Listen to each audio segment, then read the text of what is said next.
Hello, community groups. The scripture for today is found in Luke chapter 18, verses 9 through 14, and it reads, "To some who were confident of their own righteousness and looked down on everyone else, Jesus told this parable. Two men went up to the temple to pray, one a Pharisee and the other a tax collector.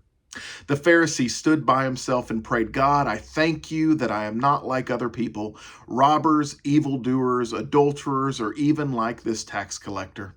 I fast twice a week and give a tenth of all I get.' But the tax collector stood at a distance. He would not even look up to heaven, but beat his breast and said, 'God, have mercy on me, a sinner.'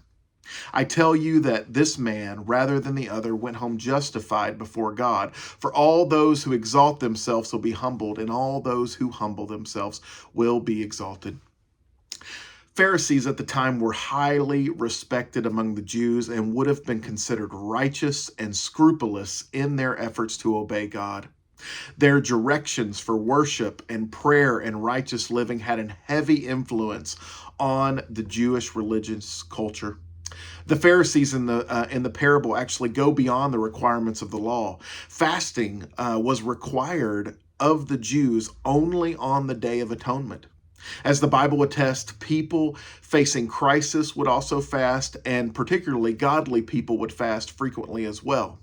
But in fasting twice a week, apparently on Mondays and Thursdays, as we're told, the Pharisees probably viewed himself as fasting to make atonement for all of Israel.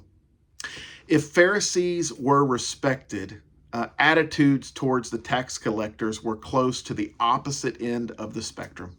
Tax collectors bid and purchased the rights to collect taxes in specific regions. Various kinds of taxes were levied. You had poll taxes, land taxes. You had toll taxes that were charged on travel and transportation. The transportation of goods from one region to the other. You had sales tax. You had inheritance tax. What tax collectors and toll collectors raised beyond their contracts was sheer profit. What you have is, at least in Judea, you had Jewish tax collectors. And they were considered traitors because they had contracted with the ruling powers to collect taxes and tolls, and they were underlings of the Roman government. Modern readers must grasp how surprising and stunning for Jesus' hearers it would have been that the tax collector was the one that was declared right or righteous.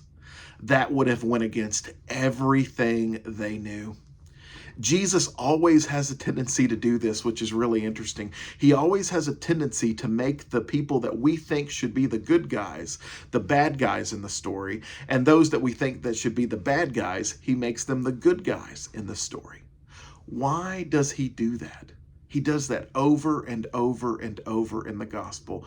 And it's incredibly interesting. So I hope you enjoy your discussion this week as we look at the parable of the tax collector and the Pharisee. Be blessed.